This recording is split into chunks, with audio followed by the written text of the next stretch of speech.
رب المشرقين ورب المغربين نحمده ونصلي على رسوله الكريم اما بعد فاعوذ بالله من الشيطان الرجيم بسم الله الرحمن الرحيم رب اشرح لي صدري ويسر لي امري واحلل عقدة من لساني يفقهوا قولي۔ عقبہ بن عامر رضی اللہ عنہ سے روایت ہے کہ رسول اللہ صلی اللہ علیہ وسلم اس حال میں تشریف لائے کہ ہم صفہ میں تھے، مسجد نبوی کے ساتھ ہی جو چبوترا تھا جہاں طالب علم بیٹھا کرتے تھے۔ آپ نے فرمایا، کیا تم میں سے کوئی یہ پسند کرتا ہے کہ وہ روزانہ صبح بطحان یا عقیق کی وادی کی طرف جائے اور وہاں سے بغیر کسی گناہ اور بغیر کسی قطع رحمی کے 2 بڑے بڑے کوہان والی اونٹنیاں لے آئے؟ ہم نے عرض کیا، اللہ کے رسول، ہم سب اس کو پسند کرتے ہیں۔ تو آپ نے فرمایا، کیا تم میں سے کوئی صبح مسجد کی طرف نہیں جاتا؟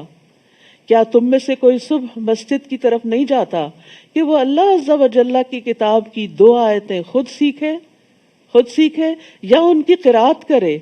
یہ اس کے لیے 2 اونٹنیوں سے بہتر ہے، اور 3 سے بہتر ہے، اور 4 سے بہتر ہے۔ اس طرح ان آیتوں کی تعداد اونٹنیوں کی تعداد سے بہتر ہے۔ تو الحمدللہ آپ مسجد آتے ہیں، اللہ کی کتاب سیکھتے ہیں اور کئی آیات سیکھتے ہیں۔ چونکہ یہ سب کچھ غیب کے پردے میں ہے، ہم نہیں جانتے، لیکن ہمارا ایمان ہے کہ ہم جب یہاں سے اٹھتے ہیں تو انشاءاللہ بہت سی دولت سمیٹ کے واپس جاتے ہیں، خالی ہاتھ نہیں جاتے۔ تو اللہ سبحانہ وتعالیٰ سے دعا ہے کہ وہ ہماری ایک ایک آیت سیکھنے پر یہ اجر ہمارے لیے لکھ دے۔ شروع کرتی ہوں اللہ کے نام سے جو بے انتہا مہربان نہایت رحم فرمانے والا ہے۔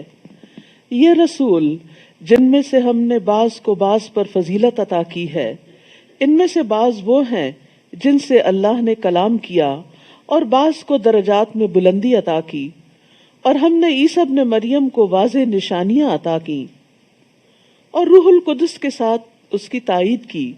اور اگر اللہ چاہتا تو وہ لوگ جو ان کے بعد آئے واضح نشانیاں آ جانے کے بعد باہم نہ لڑتے، لیکن انہوں نے اختلاف کیا، پھر ان میں سے کوئی تو ایمان لے آیا اور کچھ نے ان میں سے کفر کیا۔ اور اگر اللہ چاہتا تو وہ باہم نہ لڑتے، لیکن اللہ جو چاہتا ہے وہ کرتا ہے۔ اللہ سبحانہ وتعالیٰ نے بندوں کی ہدایت کے لیے ہر دور میں انبیاء اور رسول بھیجے۔ انبیاء کی تعداد 1,24,000، 1,14,000، 1,04,000 تک بتائی جاتی۔ بہرحال 1,00,000 سے زیادہ انبیاء دنیا میں آئے، ان میں سے 314 رسول تھے، اور ان رسولوں میں سے 5 اولو العزم رسول تھے جن کو اللہ سبحانہ وتعالیٰ نے باقی رسولوں پر فضیلت بخشی۔ تو یہاں اللہ سبحانہ وتعالیٰ فرماتے ہیں کہ یہ رسول جن میں سے بعض کو ہم نے بعض پر فضیلت عطا کی ہے، تو وہ فضیلت مختلف وجوہات کی بنا پر ہے۔ ہم دیکھتے ہیں کہ کائنات کے اندر مختلف چیزوں کو مختلف چیزوں پر فضیلت حاصل ہے۔ انسانوں میں سے، عام انسانوں میں سے بھی بعض کو بعض پر فضیلت حاصل ہے، اور یہ فرق جو اللہ سبحانہ وتعالیٰ نے رکھا، اس کے پیچھے کئی حکمت کار فرما ہے۔ لہٰذا ہمیں ہر وقت کمپیریزن نہیں کرنا چاہیے۔ اگر ہم سے کوئی زیادہ فضیلت رکھتا ہے تو اس کی فضیلت کو ایکسیپٹ کر لینا چاہیے، اس سے حسد نہیں کرنا چاہیے، اور اگر اللہ نے ہمیں کوئی نعمت عطا کی ہے تو اس پر اس کا شکر ادا کرنا چاہیے۔ تو یہ فضیلت تو اللہ نے پیغمبروں کے درمیان بھی رکھی۔ فرمایا، ان میں سے بعض وہ ہیں جن سے اللہ نے کلام کیا۔ اللہ سبحانہ وتعالیٰ نے خود ان سے ڈائریکٹ 1-on-1 بیس پر بات چیت کی، جیسے موسیٰ علیہ السلام، جیسے محمد الرسول اللہ صلی اللہ علیہ وسلم سے معراج کے موقع پر اللہ تعالیٰ نے کلام فرمایا، اور بعض کو دیگر طریقوں سے درجات میں بلندی عطا کی۔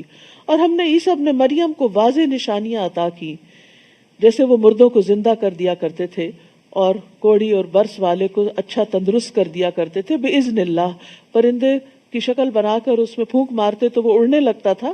یہ سب کچھ ان کو جو معجزات عطا کیے وہ دیگر پیغمبروں کو عطا نہیں کیے۔ اور روح القدس یعنی جبریل علیہ السلام کے ساتھ ان کی تائید کی۔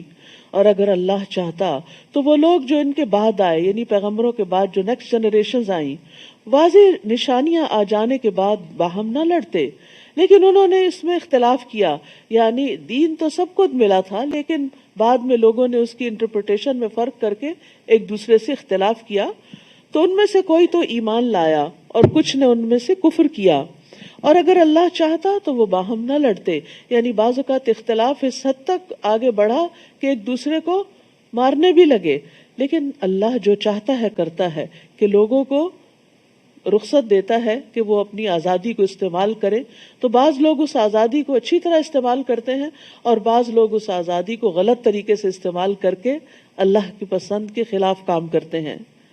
پھر اس کے بعد ایمان والوں سے خطاب ہے، یا ایھا الذین آمنوا انفقوا مما رزقناکم من قبل ان یأتی یوم لا بیع فیہ ولا خلۃ ولا شفاعۃ والکافرون هم الظالمون. اے لوگو جو ایمان لائے ہو، خرچ کرو اس رزق میں سے جو ہم نے تمہیں دیا ہے، ہمارے دیے ہوئے میں سے آگے دیا کرو، اس سے پہلے کہ وہ دن آ جائے، یعنی قیامت کا دن، جس میں نہ کوئی خرید و فروخت ہوگی اور نہ کوئی دوستی اور نہ کوئی سفارش کام آئے گی، اور کافر لوگ ہی دراصل ظالم ہیں. یعنی جو اللہ کو مانتے نہیں، اللہ کا حق نہیں دیتے، وہ اپنے آپ پر ظلم کرتے ہیں.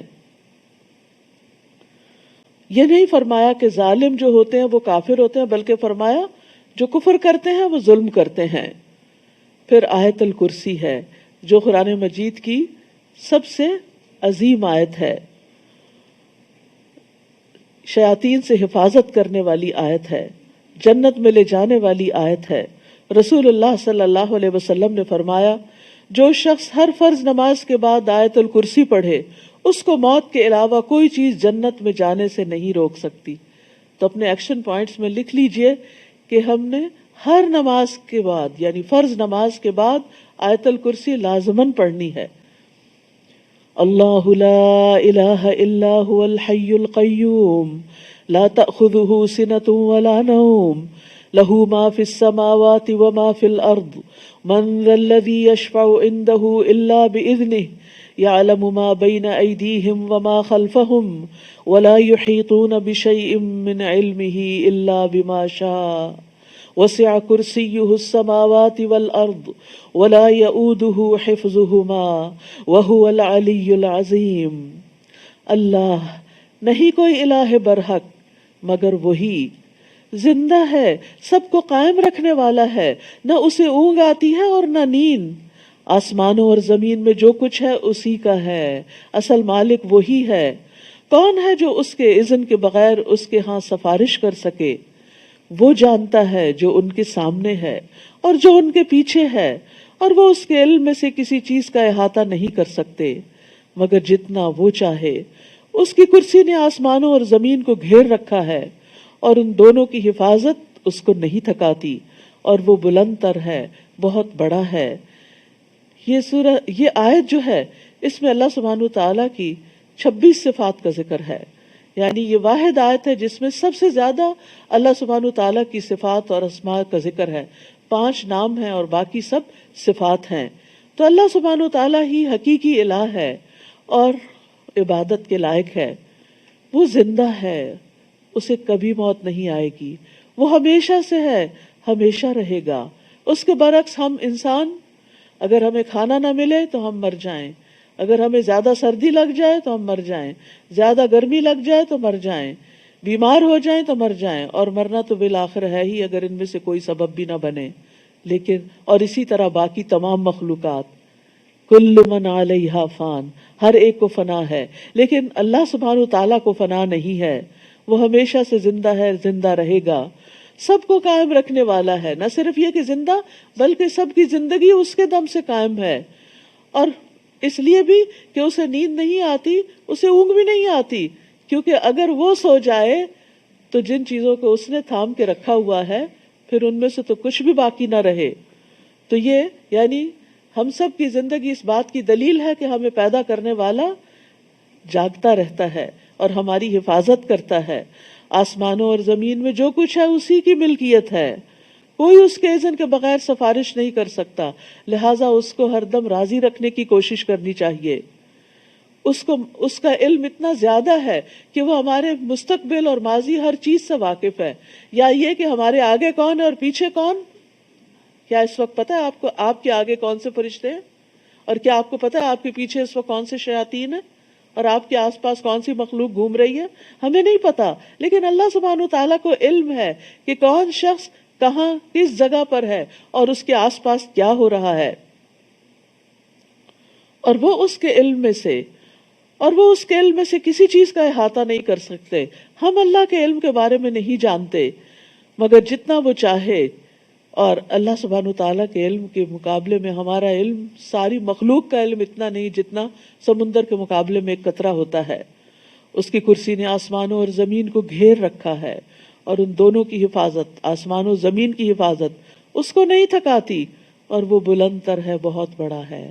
آپ دیکھیے، کوئی چیز جو زمین پر بہت بڑی نظر آتی ہے، جب وہ اوپر اٹھنا شروع ہوتی ہے تو کیا ہو جاتی ہے؟ جیسے جہاز ہے، ایئر بس، آپ دیکھ کتنا بڑا جہاز ہوتا ہے، زمین پہ کھڑا ہوتا ہے، ایک ہیبت سی ہوتی ہے، آپ اندر جاتے ہیں تو ایک دنیا نظر آتی ہے، لیکن جب وہ جہاز فضا میں جاتا ہے تو کتنا سا نظر آتا ہے، خاص طور پر جو اونچی فلائٹ پہ ہوتے ہیں تو بالکل ایک چھوٹا سا نقطہ آپ کو فضا میں سے گزرتا ہوا نظر آتا ہے۔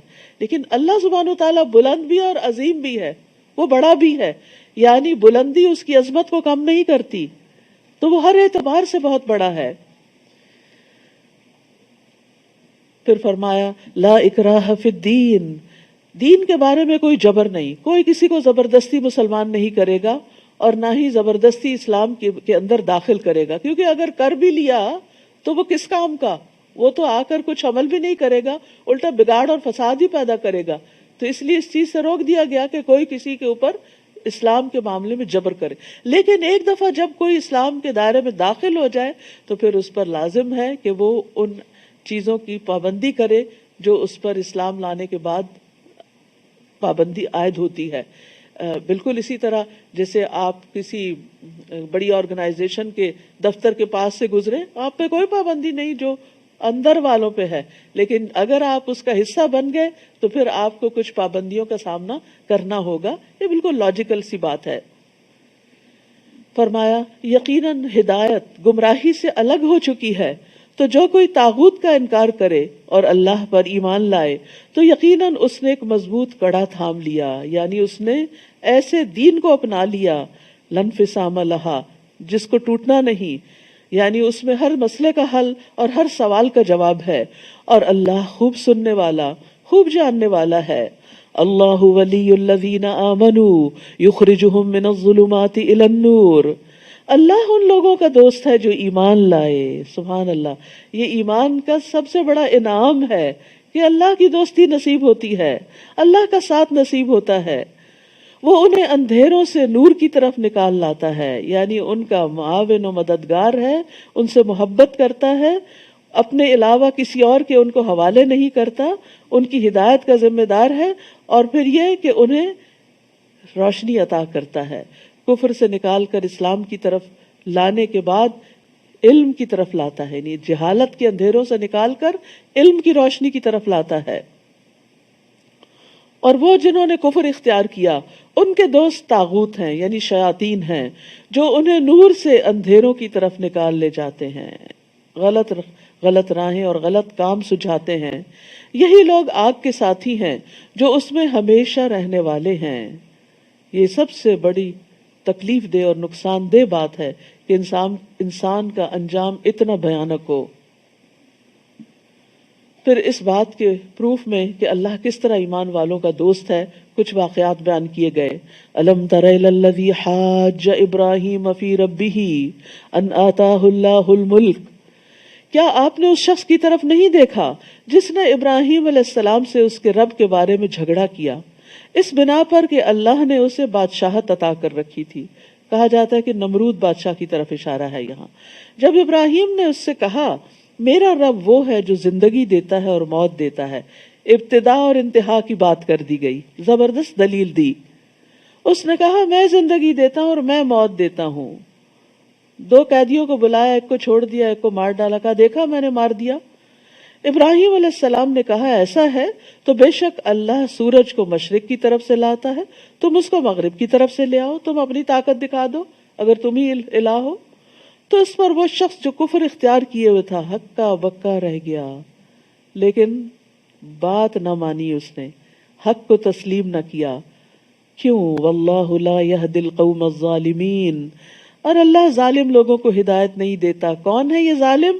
جو حق کو پہچان لیتے ہیں، جان لیتے ہیں، لیکن مان کے نہیں دیتے. او کالذی مر علی قریۃ وہی خاویۃ علی عروشها، یا اسی طرح اس شخص کی طرف نہیں دیکھا جو ایک بستی پر سے گزرا جو اپنی چھتوں پر گری پڑی تھی. یعنی تباہ حال بستی تھی، اس کے پاس سے گزر رہا تھا. کہنے لگا اللہ اس بستی کو اس کی بربادی کے بعد کس طرح زندہ کرے گا، یہ سارا شہر دوبارہ کیسے اٹھے گا، یعنی موت کے بعد دوبارہ کی زندگی کیسے ہوگی، دنیا کے بعد آخرت کیسے ہوگی. اس کے دل میں کچھ شکوک و شبہات نے جنم لیا. تو اللہ نے اسے بھی 100 سال تک مارے رکھا، پھر اسے زندہ اٹھا کھڑا کیا اور پوچھا تم کتنا عرصہ یہاں ٹھہرے؟ اس نے کہا 1 دن یا اس کا کچھ حصہ ٹھہرا ہوگا. فرمایا نہیں، بلکہ تم تو 100 سال ٹھہرے ہو. تو تم اپنے کھانے اور پینے کی طرف دیکھو جو ابھی تک باسی نہیں ہوا، اور اپنے گدھے کی طرف بھی دیکھو. یہ اس لیے کیا تاکہ ہم تمہیں لوگوں کے لیے ایک نشانی بنا دیں. 100 سال بعد کوئی کسی سوسائٹی کے اندر زندہ ہو تو ان کے لیے کتنا بڑا عجوبہ ہوگا، اور وہ نشانی ہی بن جائے گا نا کہ اللہ نے اس کو مرنے کے بعد دوبارہ اٹھا کھڑا کیا دنیا میں ہی. تو ایسے ہی اللہ قیامت کے دن بھی اٹھائے گا. اور اپنے مردہ بوسیدہ گدھے کی ہڈیوں کی طرف دیکھو، ہم کس طرح انہیں اٹھا کر جوڑتے ہیں، پھر انہیں گوشت پہناتے ہیں. تو جب اس کے لیے یہ کرشمہ ظاہر ہو گیا تو کہنے لگا میں جان گیا، یعنی گویا میں مان گیا کہ بے شک اللہ ہر چیز پر خوب قدرت رکھتا ہے. نمرود کو اللہ نے ہدایت نہیں دی، لیکن اس شخص کے اندر بھی ڈاؤٹس تھے، لیکن یہ حق کی تلاش میں تھا، اسی لیے اس کے ذہن میں سوال اٹھ رہے تھے. کچھ لوگ سچائی کی تلاش میں ہوتے ہیں، ان کے ذہن میں بہت سی کنفیوژن ہوتی ہیں، سوال ہوتے ہیں. اللہ سبحانہ وتعالیٰ ان کی رہنمائی کا انتظام کر دیتا ہے، ان کو کسی ایسے شخص سے ملوا دیتا ہے، کوئی ایسا واقعہ یا حادثہ زندگی میں گزر جاتا ہے کہ جس کی بنا پر انہیں حقیقت سمجھ میں آ جاتی ہے. قال اعلم ان اللہ علی کل شیء قدیر، کہنے لگا میں جان گیا، مجھے معلوم ہو گیا اس واقعے سے کہ بے شک اللہ ہر چیز پر خوب قدرت رکھتا ہے، وہ مرنے کے بعد دوبارہ زندگی بخش سکتا ہے. وَإِذْ قَالَ إِبْرَاهِيمُ رَبِّ أَرِنِي كَيْفَ تُحْيِي الْمَوْتَى، اور وہ وقت بھی یاد کرو جب ابراہیم علیہ السلام نے کہا اے میرے رب مجھے دکھا تو مردوں کو کس طرح زندہ کرے گا. فرمایا کیا بھلا تم ایمان نہیں رکھتے؟ اس نے کہا کیوں نہیں، لیکن یہ سوال اس لیے کر رہا ہوں تاکہ میرا دل مطمئن ہو جائے. پہلا شخص نمرود کافر تھا، دوسرا بین تھا، یہاں تیسرا ایمان کے اعلیٰ ترین درجے پر تھا، لیکن اس کے باوجود بھی دل کو ایک اور طرح کا قرار اور راحت چاہیے ہوتی ہے جو ابراہیم علیہ السلام جیسے ایمان لانے کے بعد بھی انسان کے اندر کی ضرورت ہوتی ہے. کہا تم مختلف پرندوں میں سے 4 لے لو، پھر انہیں اپنے سے مانوس کر لو، پھر ان کو ذبح کر کے ان کے ٹکڑوں میں سے ہر پہاڑ پر ایک حصہ رکھ دو، پھر انہیں بلاؤ، وہ سب تمہارے پاس اڑتے ہوئے آ جائیں گے، اور جان لو کہ بے شک اللہ بہت زبردست ہے، خوب حکمت والا ہے. تو یقین کے 3 درجات ہوتے ہیں، علم یقین، عین یقین، حق الیقین، اور یہ سب قرآن کی سورۃ التکاثر میں موجود ہیں. یقین جو ہے یہ پورا ایمان ہے، اور ایمان کا اعلیٰ ترین درجہ ہے، اسی لیے وَبِالْآخِرَةِ هُمْ يُوقِنُونَ، آخرت پر وہ یقین رکھتے ہیں. ابراہیم علیہ السلام نے مردوں کو زندہ کرنے کے بارے میں شک نہیں کیا تھا، لیکن وہ اس بارے میں اپنی پوری تسلی چاہتے تھے، قرار چاہتے تھے. اس کے بعد اللہ سبحانہ وتعالیٰ کچھ احکامات دیتے ہیں اور ہمیں کچھ کرنے کے کام بتا رہے ہیں کہ ایمان لانے کے بعد کیا کرو. ایمان لانے کے بعد اگرچہ نماز، روزہ، حج، زکوٰۃ سب کچھ بہت اچھا ہے، لیکن صدقہ کرنا اعلیٰ ترین درجے کی نیکی. صدقہ کا لفظ صدق سے ہے، سچائی سے ہے. تو صدقہ انسان کی سچائی کی دلیل ہوتا ہے کہ وہ کسی بھی کاز کو، کسی بھی مشن کو کتنا درست سمجھتا ہے اور اس کے لیے کتنی قربانی کر سکتا ہے. اور قربانیاں کرنے میں سب سے پہلے انسان اپنے مال سے قربانی کرتا ہے، پھر بعض لوگ مال کے ساتھ اپنی جان بھی لگاتے ہیں، اور بعض اپنا سب کچھ ہی دے دیتے ہیں ہر ایک کے اپنے اپنے درجے اور مقام ہیں. بہرحال یہاں پر ان لوگوں کی مثال دی گئی جو اللہ کے راستے میں، جو دین کے راستے میں اپنا مال خرچ کرتے ہیں. فرمایا مثل الذین ينفقون اموالهم فی سبیل اللہ، ان لوگوں کی مثال جو اپنا مال اللہ کے راستے میں خرچ کرتے ہیں، کمثل حبۃ، ایک دانے کی مثال کی طرح ہے، انبتت سبع سنابل، جس نے 7 بالیاں اگائیں، یعنی ایک بیج بویا گیا جس سے 7 شاخیں نکلی، ہر بالی میں 100 دانے ہیں، یعنی ہر شاخ کے اوپر جا کر ایک بھٹا لگا جس میں 100 دانے بنے. اور اللہ جس کے لیے چاہتا ہے اور بھی زیادہ بڑھا دیتا ہے، اور اللہ وسعت والا، خوب جاننے والا ہے. تو یاد رکھیے رسول اللہ صلی اللہ علیہ وسلم نے فرمایا، جس نے اللہ کی راہ میں کوئی خرچ کیا، اللہ کی راہ میں کوئی چیز دی، اس کے لیے اس کا 700 گنا لکھا جاتا ہے. ایک صدقہ ہوتا ہے جیسے کسی مسکین کو کھلانا، ایک صدقہ ہوتا ہے کسی فقیر پر خرچ کرنا، کسی کو کھانا دینا، کسی کو کپڑا دینا. یہ سب بھی صدقات میں شمار ہوتے ہیں اور بہت بڑے اجر کا باعث ہوتے ہیں. صدقہ انسان کے لیے پروٹیکشن کا باعث ہوتا ہے. ایک ہوتا ہے اللہ کے راستے میں، یعنی دین کی سربلندی کے لیے، دین کی بقا کے لیے، دین کو ڈیفینڈ کرنے کے لیے، دین کو پروموٹ کرنے کے لیے، دین کو آگے بڑھانے کے لیے، اللہ کا نام بلند کرنے کے لیے خرچ کرنا، تاکہ سب لوگ اللہ کے دین کی طرف آ جائیں. یہ صدقہ ایسے ہی باقی تمام صدقات کے مقابلے میں ایسے ہی بلندی رکھتا ہے جیسے خود اللہ سبحانہ وتعالیٰ کو ہر چیز پر بلندی حاصل ہے. یہ صدقہ افضل ترین صدقہ ہے کہ جس میں انسان دین کی ترقی کے لیے خرچ کرتا ہے. اور دین کی ترقی کس سے ہوتی ہے؟ سب سے پہلا سٹیپ کیا ہوتا ہے؟ علم کا سیکھنا اور سکھانا. لہٰذا ایسے ادارے بنانا. اب مثال کے طور پر آپ سیکھنے کے لیے آ رہے ہیں، آپ آتے ہوئے کچھ مال خرچ کرتے ہیں، کچھ لوگ اپنا مال خرچ کر رہے ہیں، کچھ پر دوسرے لوگ خرچ کر رہے ہیں تاکہ لوگ دین سیکھنے کے لیے آ سکیں. کسی نے کرسیوں کا بندوبست کیا، کسی نے لائٹس کا انتظام کیا، کسی نے کارپیٹس کا انتظام کیا، کسی نے یہ بینچز رکھے، کسی نے کسی طرح اپنا ہاتھ بٹایا، حتیٰ کہ شو ریکس اور پھر پارکنگ لاٹ اور یہ تمام کے تمام انتظامات کس ایک مقصد کے لیے ہیں؟ کسی انسان کی پروموشن کے لیے نہیں ہے، کسی پروڈکٹ کی پروموشن کے لیے نہیں ہے. یہ اللہ کے دین کی بقا کے لیے، اس کو پھیلانے کے لیے اور اپنے بچوں اور اپنی جنریشنز کے ایمان کی حفاظت کے لیے. کیونکہ ایمان کی حفاظت علم کے ساتھ ہوتی ہے. کیونکہ فَعْلَمْ أَنَّهُ لَا إِلَهَ إِلَّا هُوَ، جان لو، علم حاصل کرو کہ اللہ کے سوا کوئی الہ نہیں. لہٰذا ایسی جگہوں پر خرچ کرنا، ایسے طالب علموں پر خرچ کرنا کہ جن کے ماں باپ ان کو نہیں پڑھا سکتے. اب بھی اس وقت الہدا میں ایسے بچے ہیں کہ جن کے والدین ان کی فیس نہیں ادا کر سکتے کہ وہ حفظ کر سکیں یا وہ تعلیم حاصل کر سکیں. ایسے بچوں کو اسپانسر کرنا، یا پھر ایسی کتابیں چھاپنا یا ایسی کتابیں بانٹنا کہ جس سے لوگ سیکھ سکیں، یا ایسے جو لوگ تعلیم القرآن یعنی قرآن مجید کی کو سیکھنے، سمجھنے، تفسیر پڑھنے، اس کو ڈیٹیل کے ساتھ جاننے، اس سب کا انتظام یعنی اس سب کا کام کر رہے ہیں. تو جو سکھا رہے ہیں ان پہ خرچ کرنا، جو سیکھ رہے ہیں ان پہ خرچ کرنا، جو بچے آنے کے لیے اپنی ٹرانسپورٹ کا انتظام نہیں کر سکتے ان پہ خرچ کرنا، یہ افضل ترین صدقات میں سے. کیوں اس کو 700 گنا کیوں کہا گیا؟ کیونکہ جب ایک بچہ پڑھتا ہے وہ آگے 100 کو پڑھاتا ہے. اگر 100 کو نہ بھی پڑھائے وہ اپنے بچوں کو پڑھاتا ہے، اس کے بچے اپنے بچوں کو، اس کے بچے اپنے بچوں کو، اور اس طرح.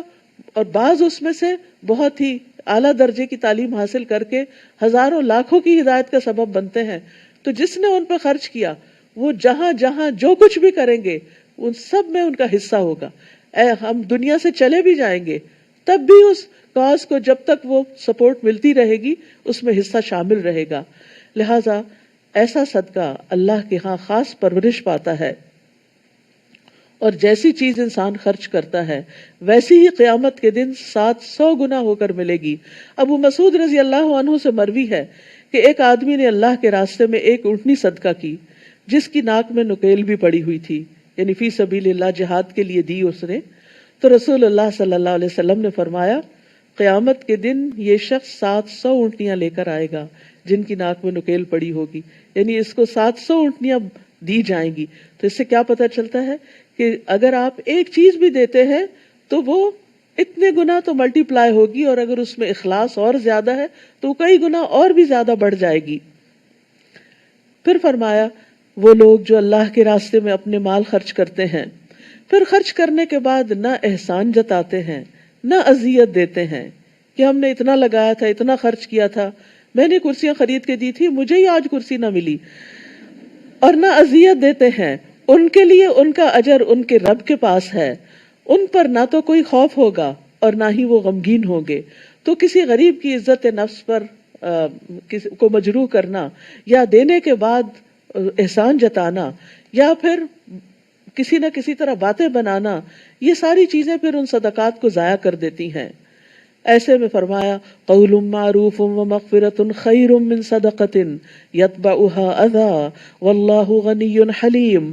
اچھی بات کہنا اور درگزر کر دینا اس صدقے سے بہت بہتر ہے جس کے بعد اذیت ہو. یعنی اگر آپ صبر نہیں کر سکتے تو پھر بس اچھا اخلاق اپنا لیں، خوبصورت بات کیا کریں، لوگوں سے پیار سے پیش آیا کریں، ورنہ دوسروں کو اذیت دینا تو سارے اعمال کو برباد کر دیتا ہے. اور اللہ بہت بے نیاز ہے، بے حد بردبار ہے.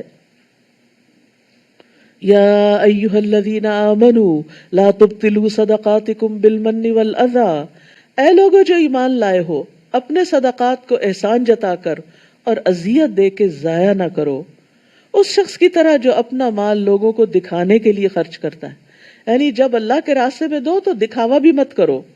اور اللہ اور یوم آخرت پر ایمان نہیں رکھتا. اگر رکھتا ہوتا تو پھر چھپا کے دیتا اور کبھی احسان نہ جتاتا، کیونکہ جس رب کو دیا اس نے دیکھ لیا، اس نے قبول کر لیا.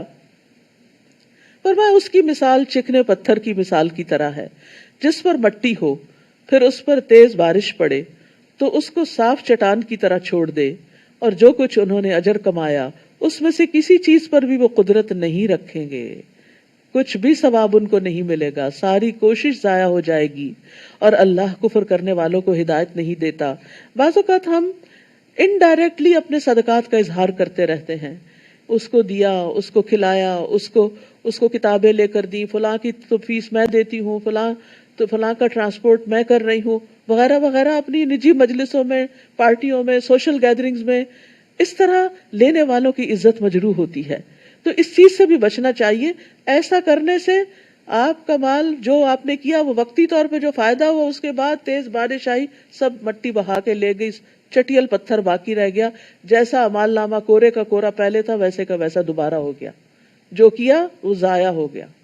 تو اس لیے انسان کو اپنے صدقات کو چھپانے میں بھی صبر سے کام لینا چاہیے اور اپنی زبان بند رکھنی چاہیے، کیونکہ ہم بندوں کو دکھانے کے لیے، ان کی نظر میں بڑا بننے کے لیے نہیں کر رہے، یہ اللہ کی خاطر کر رہے ہیں.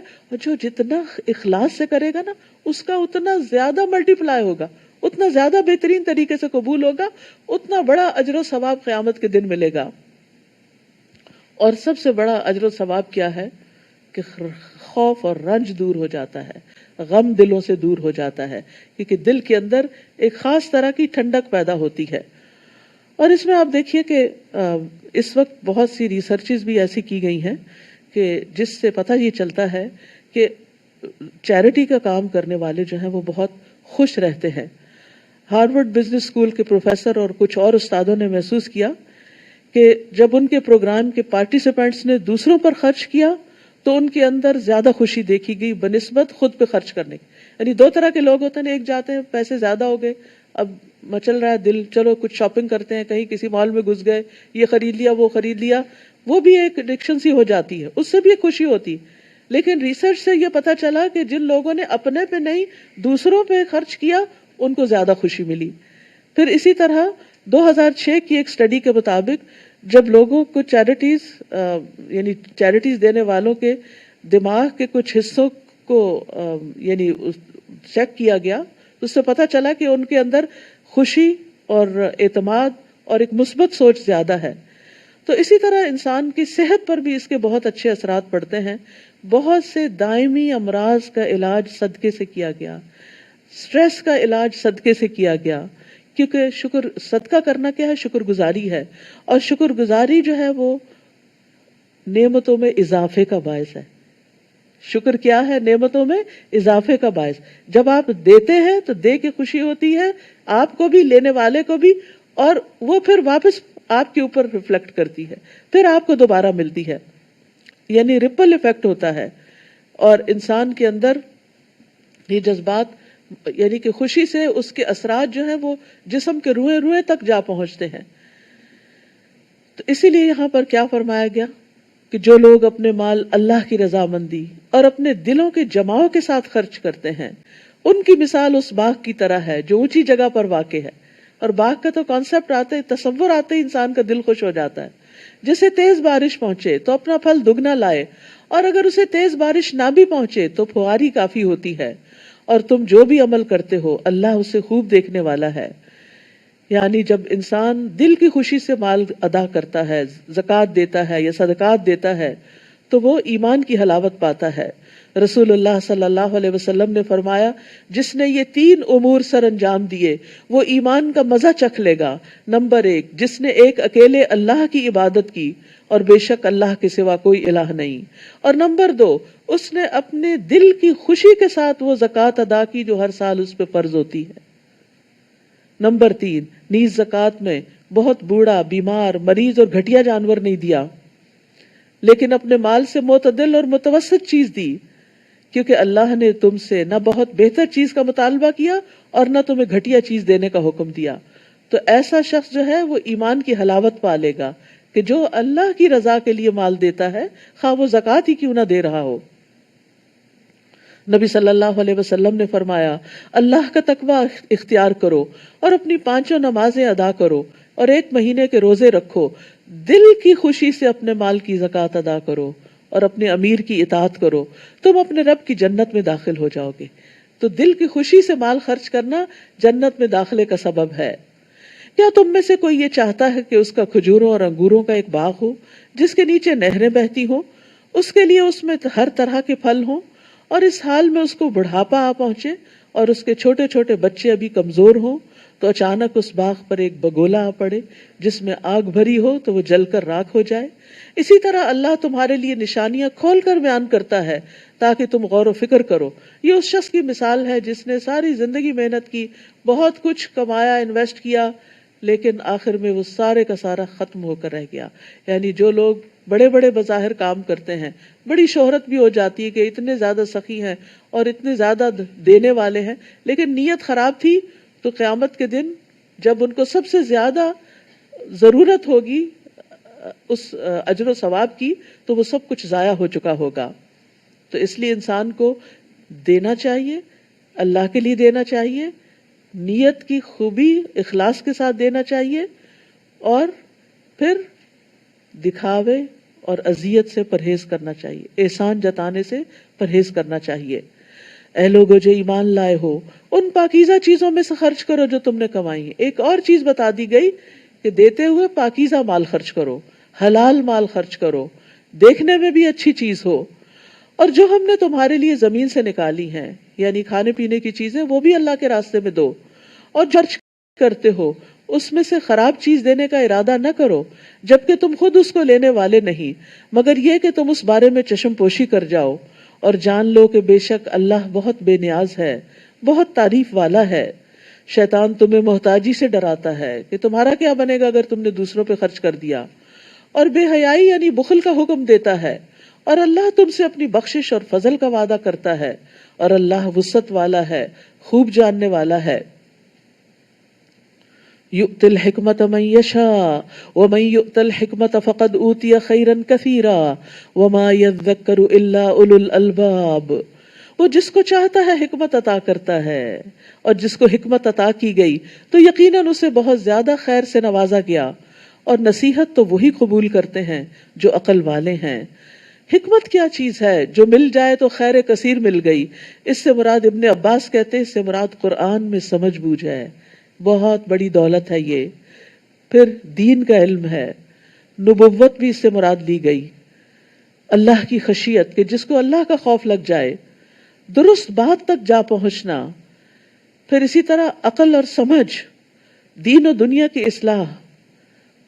یہ سب چیزیں وہ ہیں کہ جو حکمت سے تعلق رکھتی ہیں، کیونکہ جب انسان کے اندر عقل اور بصیرت آ جاتی ہے، حکمت آ جاتی ہے اور ساتھ مال بھی مل جاتا ہے، تو پھر اس کو یہ سمجھ آ جاتی ہے کہ آخرت کے اعتبار سے بہترین انویسٹمنٹ کیا ہے، مجھے کہاں خرچ کرنا چاہیے، کس کو دینا چاہیے، کس جگہ لگانا چاہیے۔ پھر وہ یہ نہیں دیکھتا کہ مجھے دنیاوی اعتبار سے کہاں سے تعریف ملے گی، اکنالجمنٹ ملے گی، رسید ملے گی، کیا ملے گا، نہیں، وہ یہ دیکھتا ہے کہ مجھے کہاں سے آخرت کا اجر زیادہ ملے گا، میرا صدقہ کہاں زیادہ ملٹی پلائی ہوگا۔ اسی طرح یہ صرف صدقے کے بارے میں نہیں، حکمت کا تعلق تو پوری زندگی سے ہے، اور حکمت کے عمومی معنی کیے جاتے ہیں رائٹ ٹائم پہ رائٹ ڈیسیژن کرنا، کہ انسان اپنی صبح سے لے کے شام تک جو بھی کام کرتا ہے ان کے بارے میں صحیح ڈیسیژن لے، تاکہ وہ اپنی اس زندگی کو صحیح معنوں میں اپنی آخرت کے لیے انویسٹ کر سکے، اپنے ہر لمحے سے اپنی آخرت کما سکے۔ عقل مند کون ہے؟ جو اپنے ہر لمحے سے اپنی آخرت کماتا ہے، چاہے وہ دنیا کا بھی کام کر رہا ہوتا ہے لیکن اس میں بھی وہ آخرت کا فائدہ ڈھونڈ رہا ہوتا ہے۔ اور ہمارا حال یہ ہے کہ ہم آخرت کے لیے کام کر رہے ہوتے ہیں اور اس میں بھی دنیا کے فائدے ڈھونڈ رہے ہوتے ہیں کہ اس کے بدلے مجھے دنیا میں کیا ملے گا۔ سوچ بدل لیجئے، دوسری طرح سوچنا شروع کر دیجئے کہ دنیا کا کام کرتے ہوئے بھی کیا سوچنا ہے، آخرت میں اس کے بدلے کیا ملے گا۔ تو اللہ تعالیٰ آپ کو دنیا کی خوشی اور دنیا کی بھلائی بھی دے گا، کیونکہ اللہ تعالیٰ ایمان والوں کا دوست ہے۔ بھلا وہ دنیا میں آپ کو تنہا کیسے چھوڑ دے گا جب آپ اس کے راستے میں، بھلا آپ کی مدد کیوں نہیں کرے گا؟ اس کا پورا یقین ہونا چاہیے۔ آپ دیکھیے انسانوں میں سے بھی اگر آپ کسی انسان کے ساتھ اچھا کرتے ہیں، اس کی مدد کرتے ہیں یا اس کی مرضی کے مطابق کچھ کام کرتے ہیں، تو وہ بھی آپ سے راضی ہو کر آپ کے ساتھ احسان کرتا ہے۔ وَلِلَّهِ الْمَثَلُ الْأَعْلَىٰ، اللہ تو سب سے بلند اور عظیم ترین ہے۔ یہ کیسے ہو سکتا ہے کہ اللہ کے لیے کچھ کرے اور وہ اس کی قدردانی نہ کرے؟ وہ تو ایک ذرے کی بھی قدردانی کرتا ہے۔ وَمَن يَعْمَلْ مِثْقَالَ ذَرَّةٍ خَيْرًا يَرَهُ وَمَن يَعْمَلْ مِثْقَالَ ذَرَّةٍ شَرًّا يَرَهُ۔ پھر فرمایا وَمَا أَنفَقْتُم مِّن نَّفَقَةٍ أَوْ نَذَرْتُم مِّن نَّذْرٍ فَإِنَّ اللَّهَ يَعْلَمُ۔ اور جو بھی تم خرچ کرو، کسی بھی قسم کا کوئی خرچ، یا جو بھی نظر تم مانو، کسی بھی طرح کی کوئی نظر، تو یقیناً اللہ اس کو جانتا ہے، اور ظالموں کے لیے کوئی بھی مددگاروں میں سے نہیں ہوگا۔ یعنی کسی لمحے کہیں آپ کارڈ سوائپ کرتے ہیں صدقہ کرنے کے لیے، کسی لمحے چھپا کے کچھ کسی ڈبے میں ڈالتے ہیں، کسی کی مٹھی میں کچھ دیتے ہیں، کچھ بھی کرتے ہیں، اس کو فوراً پتہ چل جاتا، وہاں فوراً حاضری لگ جاتی ہے کہ اس بندے نے یہ کام کر لیا۔ دنیا والوں کے ریکارڈ میں نہیں بھی آئے گا لیکن اللہ کے ریکارڈ میں آئے گا۔ تو ایسا شخص جو دوسروں کی مدد کرتا ہے، اللہ اس کی مدد کرتا ہے۔ لیکن یہاں بڑی اہم بات کہے گی آخر میں، وَمَا لِلظَّالِمِينَ مِنْ أَنصَارٍ، ظالموں کا کوئی مددگار نہ ہوگا۔ یعنی جو ظلم کرتے ہیں غریبوں، مسکینوں، فقیروں اور صاحب حق کو اس کا حق نہیں دیتے، اور ان کا مال بھی اپنے مال میں جمع رکھتے ہیں، نہ زکوٰۃ دیتے ہیں نہ صدقہ دیتے ہیں، وہ دراصل اپنی جان پہ ظلم کرنے والے ہیں، اور ایسوں کا پھر دنیا میں بھی اپنے بھی ان کے ساتھ چھوڑ دیتے ہیں اور آخرت میں بھی کوئی ساتھ نہیں دے گا، اور اللہ کی مدد اور تائید بھی حاصل نہیں ہوتی۔ یاد رکھیے کسی کام میں کوئی رکاوٹ آئے، صدقے سے اس کو دور کریں۔ صدقہ سارے بیریئر توڑ دیتا ہے، اس میں بڑی پاور ہے، کیونکہ یہ صرف اور خصوصاً اگر آپ اللہ کی رضا کے لیے کر رہے ہیں۔ ان تبدوا الصدقات فنعما ہی، اگر تم صدقات کو ظاہر کرو تو وہ کیا ہی اچھا ہے۔ یعنی بعض اوقات دکھا یا بتا کے دینے سے بھی بڑا فائدہ ہوتا ہے، اوروں کو موٹیویشن ہو جاتی ہے۔ اور اگر تم انہیں چھپاؤ اور فقراء کو دو، یعنی اگر پرسنلی کسی کو دے رہے ہو، کسی یتیم، مسکین، غریب کو، تو پھر خفیہ صدقہ کرو، کیونکہ عزت نفس مجروح ہوتی ہے۔ اور اگر تم انہیں چھپاؤ صدقے کو اور فقراء کو دو تو وہ تمہارے لیے زیادہ بہتر ہے۔ اور ویسے بھی خفیہ صدقہ جو ہے وہ ظاہری صدقے سے افضل ہوتا ہے، اور اس کے بدلے وہ تم سے تمہاری برائیوں کو دور کر دے گا۔ جس کو اپنے گناہوں کا خوف ہو وہ صدقہ کرنا شروع کر دے، اس کے نامہ اعمال سے اس کے گناہ مٹنے لگیں گے، اس کے گناہوں کی آگ جو بھڑک رہی ہے وہ ٹھنڈی ہونے لگے گی، اس کے حالات سنورنے لگیں گے۔ اور جو بھی تم عمل کرتے ہو اللہ اس سے خوب باخبر ہے، اللہ کو سب پتہ چل جاتا ہے۔ ان کو ہدایت دینا آپ کے ذمہ نہیں، لیکن اللہ جسے چاہتا ہے ہدایت دیتا ہے۔ اور مال میں سے جو بھی تم خرچ کرو گے، جو بھی چھوٹا بڑا، کوائنز، کیش، کسی بھی طرح، فوڈ، کپڑا، کوئی کائنڈ، کسی بھی قسم کی کوئی چیز جو کسی کی ضرورت کی ہو، اور خاص طور پر دین کے کام میں کسی چیز کی ضرورت ہو، وہ سب تمہارے اپنے ہی فائدے کے لیے ہے۔ اس وقت وہ سب لوگ مجھے یاد آ رہے ہیں جنہوں نے یہ بلڈنگ خریدی تھی مل کے، اور آج ہم اس چھت کے نیچے بیٹھ کر اللہ کا کلام پڑھ رہے ہیں، سن رہے ہیں، اور ہمارے دلوں کو ایک گرمائش مل رہی ہے۔ وہ سب اس کے اجر میں شریک ہیں، یعنی وہ سامنے نہیں بھی تو وہ اس اجر میں شریک ہیں، کیونکہ ان کی بدولت ایک نیکی کا کام آگے بڑھ رہا ہے۔ اگر یہ چھت نہ ہو تو ہم کہاں بیٹھ کے کریں گے یہ کام؟ پھر فرمایا تم جو بھی خرچ کرو گے وہ تمہارے اپنی ذات کے فائدے کے لیے ہے، اور مال میں سے جو بھی تم خرچ کرو گے تو وہ تمہاری اپنی ذات کے فائدے کے لیے ہے، یعنی کسی اور کو تو آپ دے ہی رہے ہو، لیکن اصل میں آپ کے نامہ اعمال میں جمع ہو رہا ہے، اور تم تو صرف اللہ کا چہرہ چاہنے کے لیے ہی خرچ کرتے ہو۔ یعنی مقصد کیا ہونا چاہیے کہ یا اللہ مجھے تیرے دیدار کا شوق ہے، تجھ سے ملاقات کی محبت ہے، تو اس سے محروم نہ کرنا۔ یعنی ہمارے اور ہمارے رب کے بیچ میں ہمارے گناہوں کی آڑ ہے، حجاب ہے، ہمارے گناہ رکاوٹ ہیں۔ تو جب ہم صدقات کرتے ہیں تو گناہ ہٹنے لگتے ہیں، اور ہٹتے ہٹتے جب اسی حال میں انشاءاللہ دنیا سے جائیں گے تو قیامت کے دن اور آخرت میں جنت میں اللہ سبحانہ تعالیٰ اپنی رحمت سے ایسے لوگوں کو اپنا دیدار کروائے گا۔ اور جو بھی تم مال میں سے خرچ کرو گے تو وہ تمہیں پورا پورا واپس دے دیا جائے گا۔ اللہ اکبر! اللہ کو ضرورت نہیں، بظاہر لگ رہا ہے کہیں گم رہا ہے، کہیں جا رہا ہے، یہ تو تمہارا ہی جمع ہوا ہے۔ آپ دیکھیے جب ہم پیسے لے کے جاتے ہیں نا بینک میں جمع کرانے کے لیے، بڑے کانفیڈنٹ فیل کرتے ہیں، اب ہمارے اتنے ہو گئے، یا بینک ٹرانسفر کوئی ہوتی ہے چاہے آپ کی سیلری کی ہو یا کسی بھی چیز کی، تو ایک بڑی خوشی ہوتی ہے کہ اب اتنے سے اتنے پہ پہنچ گئے ہم۔ لیکن دوسری طرف ایک اور بینک بھی ہے، آخرت بینک۔ ہم بعض اوقات اپنے بینک سے نکال کر آخرت بینک میں ڈال رہے ہوتے ہیں، اس وقت اتنی خوشی یا اتنا کانفیڈنس یا اتنی تسلی نہیں ہوتی، کیا اللہ پہ اعتماد نہیں؟ بندوں پہ اعتماد کر کے اپنے ساری جمع پونجی ان کو دے آتے ہیں، وہ سالوں سال رکھ کے فائدہ اٹھائیں، کوئی غم نہیں، خوش ہیں، جمع ہیں، محفوظ ہیں، بندوں کے بینک میں محفوظ ہیں، اس کو محفوظ سمجھتے ہیں۔ لیکن جو اللہ کے بینک میں جا رہا ہے اس کو کیوں نہیں محفوظ سمجھتے؟ وہ تو کئی گنا زیادہ ملٹی پلائی ہونے والا ہے، وہ تو سب سے زیادہ محفوظ ہے۔ کتنا خوبصورت ہے یہ جملہ، وَمَا تُنْفِقُوا مِنْ خَيْرٍ يُوَفَّ إِلَيْكُمْ، جو بھی خیر میں سے، مال میں سے کچھ بھی خرچ کرو گے پورا پورا واپس مل جائے گا۔ جب پھر آخرت میں جب چاہو گے کیش کرو گے اس کو، اور کس طرح تمہیں ملے گا تم سوچ بھی نہیں سکتے، اور تم ظلم نہ کیے جاؤ گے۔ کیسے کیسے وعدے ہیں اللہ کے، اگر ان وعدوں پر یقین ہو تو ہمیں اللہ کے راستے میں دینے میں کچھ مشکل نہ ہو۔ لیکن اصل چیز کیا ہے؟ خرچ کرنے میں اخلاص ہونا چاہیے۔ رسول اللہ صلی اللہ علیہ وسلم نے فرمایا بے شک اللہ صرف وہ عمل قبول کرتا ہے جو خالص اسی کے لیے ہو، وہ برکت بھی اسی میں ہوتی ہے، اصل میں تھوڑے میں بھی زیادہ ہو جاتی ہے، اور اس کے کرنے سے اسی کا چہرہ مقصود ہو۔ الذی یؤتی مالہ یتزکا وما لأحد عنده من نعمت تجزا الا ابتغاء وجہ ربہ الاعلی ولسوف یرضی، جو اپنا مال اس لیے دیتا ہے کہ پاک ہو جائے، گناہوں سے پاک ہو جائے، غلطیوں سے، حالانکہ اس کے ہاں کسی کا کوئی احسان نہیں، وہ احسان کے بدلے کے طور پہ نہیں دے رہا کہ اس کا بدلہ دیا جائے، مگر وہ تو صرف اپنے اس رب کا چہرہ طلب کرنے کے لیے دیتا ہے جو سب سے بلند ہے، اور یقیناً ان قریب وہ ضرور راضی ہو جائے گا۔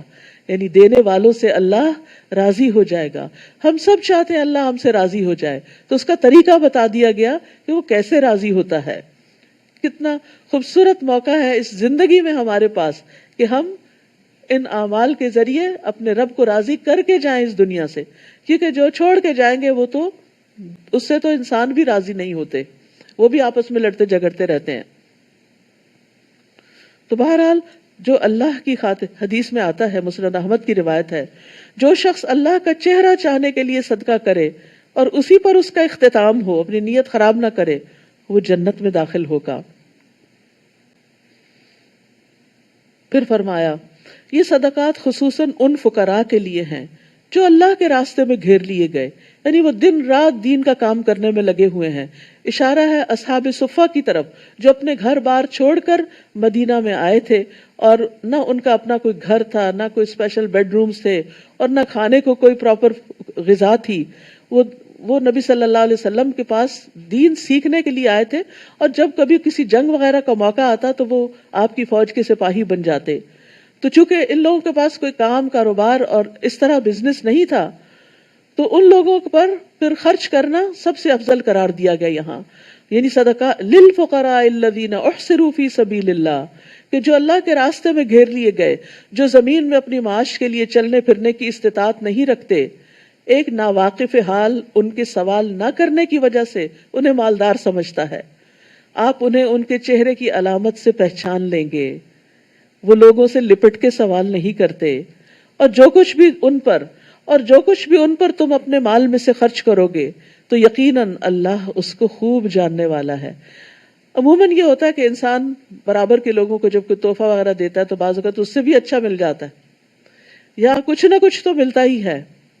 انسان اپنے رشتہ داروں کو دیتا ہے، کسی شادی کے موقع پر، کسی تقریب کے موقع پر واپس پلٹ آتا ہے، لیکن جب انسان ایسے لوگوں پہ خرچ کرتا ہے جن کے پاس ہوتا کچھ نہیں، وہ مال دولت کمانے کے قابل نہیں ہوتے، تو وہاں سے واپس کچھ آنے کی امید نہیں ہوتی نا، تو وہ انسان صرف اور صرف اللہ ہی کے لیے دے رہا ہوتا ہے۔ تو فرمایا کہ ان پہ جو کچھ خرچ کرو گے تو یقیناً اللہ اس کو خوب جانتا ہے، اللہ تمہیں اس کا بدلہ دے گا۔ الذین ينفقون اموالهم باللیل والنہار سرا وعلانیہ فلہم اجرہم عند ربہم ولا خوف علیہم ولا ہم یحزنون۔ وہ لوگ جو اپنے مال رات اور دن چھپے اور کھلے خرچ کرتے ہیں، رات کو بھی کرتے ہیں، دن کو بھی کرتے ہیں۔ آ رہا ہے رمضان آئندہ، تو ہر رات تراویحوں کے لیے مسجد جائیں گے تو رات کو بھی ضرور کیجئے، یعنی اس آیت پر عمل کر لیجئے رمضان میں۔ اور چھپے اور کھلے، کبھی سامنے اور کبھی چھپا کے، تو ان کے لیے ان کا اجر ان کے رب کے پاس محفوظ ہے، اور ان پر نہ کوئی خوف ہوگا اور نہ ہی وہ غمگین ہوں گے۔ تو انفاق فی سبیل اللہ کے بارے میں یہ آخری آیت تھی اس کانٹیکس میں، کہ صدقات رنج و غم کا علاج ہیں، ڈپریشن کا علاج ہیں، چاہے تھوڑا تھوڑا ہی انسان کیوں نہ کرتا رہے۔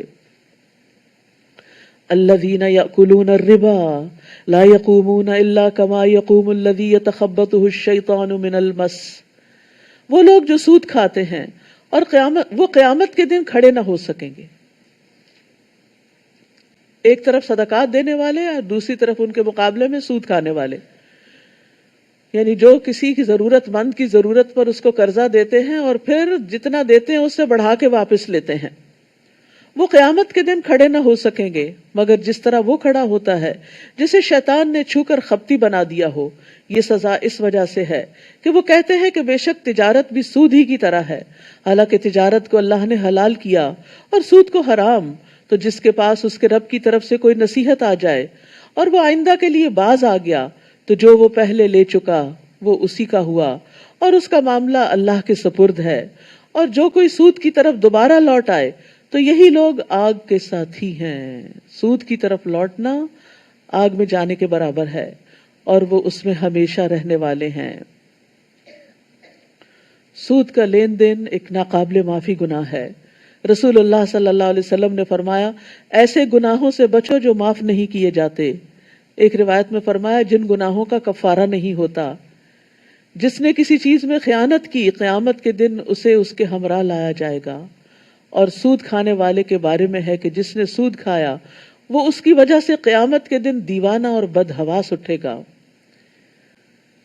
جس طرح قرآن مجید میں آتا ہے کہ وہ اس طرح کھڑے ہوں گے قیامت کے دن جیسے شیطان نے کسی کو، یعنی جیسے کوئی جن پوزیس کر لے کسی کو اور وہ بندہ ہوش و حواس کھو بیٹھے۔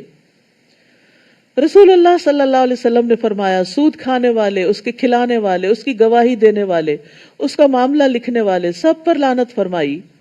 سود سے منسلک ہر شخص گناہ میں برابر کا شریک ہوتا ہے۔ رسول اللہ صلی اللہ علیہ وسلم نے فرمایا، سود کے 72 دروازے ہیں، سب سے کم درجے کا گناہ آدمی کا اپنی ماں سے زنا کرنے کے برابر ہے۔